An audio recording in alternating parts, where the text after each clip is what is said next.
guys, back from Turtle Beach, back here at E3, and I'm with Sefton Hill, who is one of the directors of Batman Arkham City. I said that right?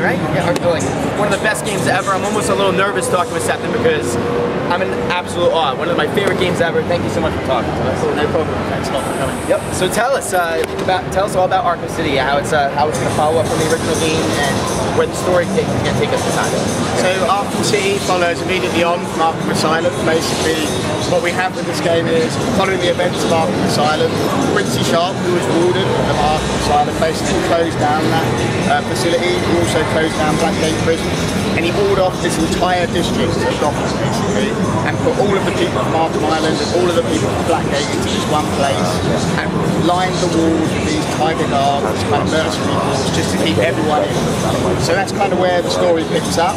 What happens when you put Joker, Two-Face, Penguin, Zaz, Harley Quinn, all of these great characters into this one place. You know, they all have their own objectives. They're all trying to figure out how they can turn Arkham City to their own bending to their own will.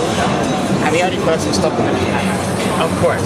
Now, how much working? Obviously, you work with DC very closely in the story. Yeah. Are you actually working with like the writers of the comics and developing the story that way? Yeah. So we work directly with Paul Dini, who's one of the most famous Batman writers at the moment. We work directly with DC as well, and get loads of great input from those guys. So that's really great to work so closely with them. I mean, I think they have a lot of confidence in us as well because they know that we're huge Batman fans, and really we just want to make the most authentic and fun Batman experience we can make. So for us, it's just such a privilege to get to work on Batman. So it's great working with the guys from DC as well. So do we have all the voice actors back to play? Like we have Kevin Conroy and we have Mark Hamill. Yeah, so we got Kevin Conroy back. Mark Hamill. Hamill is absolutely awesome as the Joker. Absolutely. He tries the role from the first time. He makes your life a misery, but he's so charismatic while he does it that you can't help but watch him and laugh at him. So yeah, it's a great character.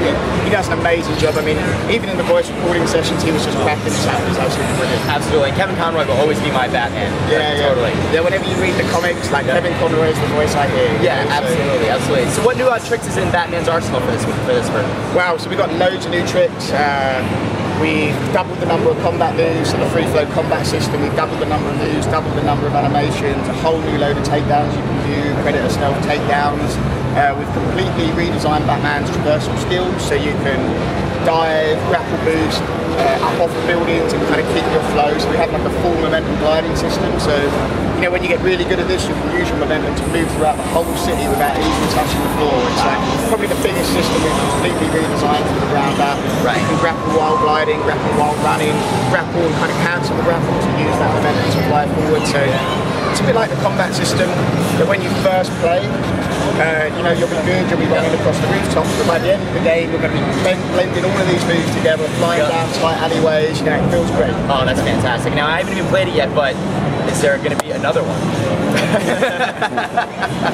Honestly, we're just totally focused on finishing. Right. We've taken on a huge challenge, and the team have done a phenomenal job, I think, bringing it together and realising Arkham City, a much bigger canvas to the first game, but keeping that same attention to detail and life in every corner of Arkham City. So we're just totally focused on finishing. Okay, understood. And that's great. And the only thing I also love about your game is that Batman is a human superhero, so all of his bag of tricks, are all detective style stuff. So you're not using superpowers.